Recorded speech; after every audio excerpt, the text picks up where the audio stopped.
लष्कर ए तोयबाचा कमांडर सैफुल्ला कसुरी उर्फ खालिद हा या संपूर्ण हल्ल्याचा मास्टरमाइंड आहे का असा प्रश्न आता उपस्थित झालेला आहे।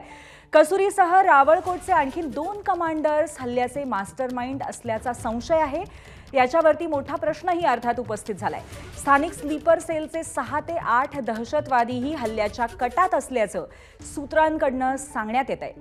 हल्ल्याआधी स्थानिक स्लीपर सेलकडून रेकी झाल्याची माहिती कळतेय। पाकिस्तानच्या रावळकोटमध्ये हल्ल्याचा कट रचला गेला अशी ही माहिती कळते। गुप्तचर खात्याला हल्ल्याच्या कटाबद्दल मोठी माहिती हाती लागलेली होती असंही सूत्रांकडून कळतंय।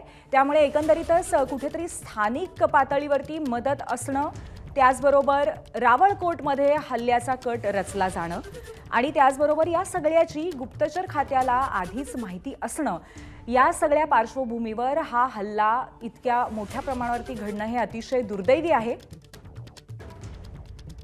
आतापर्यंत 26 जणांचा मृत्यू या दहशतवादी हल्ल्यामध्ये झालेला आहे। त्याच्यामध्ये महाराष्ट्राचे 6 जण आहेत आणि लष्कर ए तोयबाचा कमांडर सैफुल्लाकडे आता संशयाची सुई आहे। आपले प्रतिनिधी सोमेश कोलगे आपल्या सोबत आहेत, आपण त्यांच्याशी या संदर्भात अधिक संवाद साधूया। सोमेश, लष्कर ए तोयबाचा कमांडर सैफुल्लाचं नाव आता समोर येतं आणि त्याचबरोबर स्थानिक पातळीवरती स्लीपर सेलचे 6 दहशतवादी सुद्धा या कटात असतील असं कळतंय। तर या संदर्भामध्ये आणखीन काय माहिती आपल्या हाती आली आहे?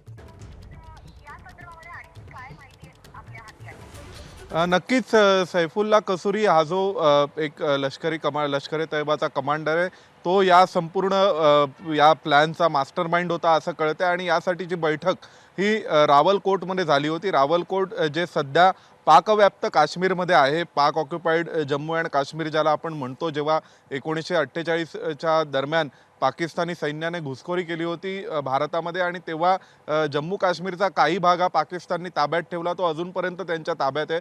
त्याला आपण पाकव्याप्त काश्मीर म्हणतो। त्या पाकव्याप्त काश्मीरमध्ये रावलकोटच्या ठिकाणी 4 ते 5 दिवसांपूर्वी एक पब्लिक मीटिंग ही झाली होती आणि त्या पब्लिक मीटिंगमध्ये सुद्धा प्रक्षोभक भाषणं आणि काश्मीर आम्ही घेतल्याशिवाय राहणार नाही अशा स्वरूपाचा एक दावा केला गेला होता। आपल्याला सर्वांना माहिती आहे की उरीचा अटॅक जो झाला त्याच्या विरोधात जी सर्जिकल स्ट्राईक केलं गेलं ते सुद्धा पाकव्याप्त काश्मीरात केलं गेलं होतं। आणि पाकव्याप्त काश्मीरामध्ये लष्कर ए तैयबाचे तसेच वेगवेगळ्या दहशतवादी गटांचे अनेक कॅम्प आहेत आणि विशेष म्हणजे लष्कर ए तैयबाने यावेळी स्लीपर सेलचा वापर केला असंही समजते। म्हणजे आजही भारतामध्ये लष्कर ए तैयबाचे स्लीपर सेल आहेत आणि जे स्लीपर सेल ही जी कन्सेप्ट पहिल्यांदा लष्कर ए तैयबाने दहशतवादी संघटनांमध्ये अस्तित्वात आणली होती ती म्हणजे पूर्ण वेळ कुठलाही दहशतवादी न राहता तो इतर वेळी फळ विक्रेता किंवा भाजी विक्रेता किंवा कुठेतरी नोकरी करत असेल, कुठेतरी मजुरी करत असेल, पण ज्यावेळी दहशतवादी संघटना एखादा कट आखते त्यानंतर मग त्याला जो रोल दिला गेलेला असेल, त्याची जी भूमिका असेल तितकी भूमिका तो पार पाडतो। यामुळे 2 प्रकारे फायदे झालेत आतापर्यंत दहशतवादी संघटनांचे। एकतर स्लीपर सेलला पकडल्यानंतर संपूर्ण दहशतवादाच्या समूळ नायनाट करणं शक्य होत नाही, कारण स्लीपर सेलला फक्त त्याच्या भूमिकेपुरतं मर्यादित अशी माहिती असते। आणि दुसरं म्हणजे हे स्लीपर सेल इतर वेळी सर्वसामान्य म्हणून वावरतात, पण ज्यावेळी प्रत्यक्ष अशी कुठली घटना किंवा असा दहशतवादी हल्ला करायचा असतो यशस्वी, त्यावेळी ते आपली भूमिका निभावतात। त्यामुळे लष्कर ए तैयबा पूर्वीसुद्धा 26/11चा हल्ला असेल, त्यापूर्वी मुंबईत झालेले बॉम्बब्लास्ट असेल, या सगळ्यामध्ये स्लीपर सेलचा वापर मोठ्या प्रमाणावर लष्कर ए तैयबा आणि इंडियन मुजाहिद्दीनकडून केला जात होता। आणि आता जर जम्मू काश्मीरमध्ये झालेल्या हल्ल्यात सुद्धा स्लीपर सेल सहभागी होते असं जर कळतंय, तर ही खरंच खूप मोठी धोक्याची घंटा आहे की खरोखर भारतातल्या स्लीपर सेलचं नेटवर्क हे अजूनही त्यांचं जिवंत आहे का, ते ॲक्टिवेट केलं गेलेलं आहे का, हा एक प्रश्न आहे। त्यामुळे आता जी तपास यंत्रणांकडे माहिती मिळते त्यानुसार रावलकोट जो पाक ऑक्युपाईड जम्मू काश्मीरमधील एक भाग आहे तिथेच याबाबतचा कट रचला गेला होता। यामध्ये स्थानिक स्लीपर सेलनी 5 ते 6 पाकिस्तानी दहशतवाद्यांना मदत केली आणि लष्कर ए तैयबाचा कमांडर या सगळ्याचा मास्टरमाइंड आहे असं समजतंय।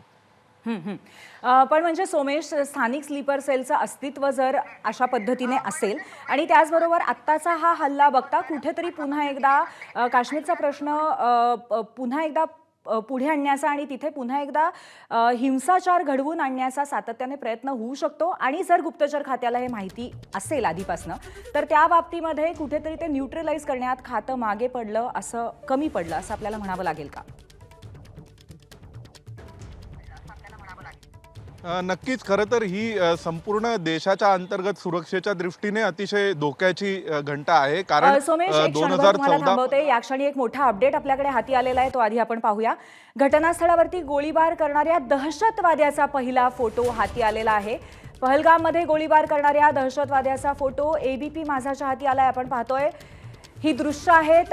हा फोटो काढण्यात आलेला आहे दहशतवाद्याचा. पर्यटकांवरती अंधाधुंद गोळीबार करणारा दहशतवादी फोटोमध्ये चित्रित झालेला आहे. हातामध्ये रायफल घेऊन अंधाधुंद गोळीबार करणारा हा दहशतवादी अत्यंत वेचून इथे पर्यटकांना मारण्यात आलेलं होतं. त्यांचा धर्म आणि त्याचबरोबर त्यांचं नाव विचारून गोळीबार करण्यात आलेला होता. पुन्हा एकदा आपण सोमेशकडे जाऊया. सोमेश, दहशतवादी हल्ल्याची कुठेतरी सूत्रांना माहिती असणं, म्हणजेच आपल्या गुप्तहेर खात्याला माहिती असणं आणि तरीसुद्धा स्लीपर सेलचं अस्तित्व असणं किंबहुना ते वाढत जाणं ही कुठेतरी धोक्याची घंटी आहे का? नक्कीच संपूर्ण देशांतर्गत सुरक्षेच्या दृष्टीने अतिशय धोक्याची घंटा आहे. कारण 2014-15 पर्यंत ज्यावेळी दरवर्षी सरासरी एक तरी दहशतवादी हल्ला हा भारतात होत होता. आपण सगळ्यांनी 2001 पासून तो संपूर्ण घटनाक्रम आणि थरार अनुभवलेला आहे. तर अशा वेळी जेव्हा कायम दहशतवादी हल्ला भारतामध्ये व्हायचा त्यावेळी स्लीपर सेलचा मोठ्या प्रमाणावर वापर केला जात होता. लष्कर ए तैयबा असेल किंवा मग इंडियन मुजाहिद्दीन असेल, अशा वेगवेगळ्या संघटनांकडून. आणि या स्लीपर सेलचा वापर करत असताना मोठ्या प्रमाणावर हे स्लीपर सेल सर्वसामान्य नागरिकांसारखे, सर्वसामान्य रहिवाशांसारखे वावरतात. तर अशा वेळी जेव्हा सर्वसामान्य रहिवासी किंवा नागरिकांसारखे वावरणाऱ्या स्लीपर सेलना प्रत्यक्ष पकडणं किंवा त्यांचा ठाव घेणं हे सुरक्षा यंत्रणांच्या दृष्टीने खूप आव्हानात्मक असतं. आणि जेव्हा 14 नंतर जेव्हा दहशतवादी हल्ले खूप मोठ्या प्रमाणावर कमी झाले तर त्यावेळी स्लीपर सेल हे बऱ्यापैकी आता संपले असावेत असा अंदाज वर्तवला जात होता. दुसरी गोष्ट म्हणजे काश्मीरमध्ये जेव्हा जेव्हा हा सर्वसाधारण बर्फ वितळण्याचा मोसम सुरू व्हायचा त्यावेळी काश्मीरात खूप मोठ्या प्रमाणावर घुसखोरी केली जात होती. आणि या घुसखोरीच्या घटना काश्मीरात सातत्याने व्हायच्या. कारण थंडीच्या काळात काश्मीरमध्ये खूप मोठ्या प्रमाणावर बर्फ असतो, त्यामुळे तिथे सीमा ओलांडून घुसखोरी करणं शक्य नसतं. पण पूर्वीच्या काळी सुद्धा दरवेळी काश्मीरच्या सीमांवर काही ना काहीतरी अशा प्रकारच्या दहशतवादी कारवाया होताना दिसत होत्या. पण पहिल्यांदा आता असं घडतंय की गेल्या 5-6 वर्षांमध्ये ही घुसखोरी देखील बऱ्यापैकी थांबवली गेली होती. ज्या फायरिंगचे इन्सिडेंट होते, क्रॉस बॉर्डर फायरिंगचे, ते सुद्धा कमी झालेले होते. आता मात्र पुन्हा एकदा जर असं झालंय तर जी जुनी पद्धत होती लष्कर ए तैयबाची किंवा तेव्हाच्या दहशतवादी बरोबर आहे. नक्कीच सोमेश, त्यामुळे पुन्हा एकदा कुठेतरी घुसखोरीचा प्रयत्न पाकिस्तानकडनं सुरू झालेला आहे का? स्लीपर सेलचं अस्तित्व अजून सुद्धा नेटवर्क मोठ्या प्रमाणावरती आहे का? आणि त्याचबरोबर या माध्यमातून काश्मीरचा प्रश्न पुन्हा एकदा ज्वलंत करण्याचा आणि पेटवत ठेवण्याचा हा प्रयत्न आहे का, असे प्रश्न उभे राहतात. एबीपी माझा, उघडा डोळे बघा नीट.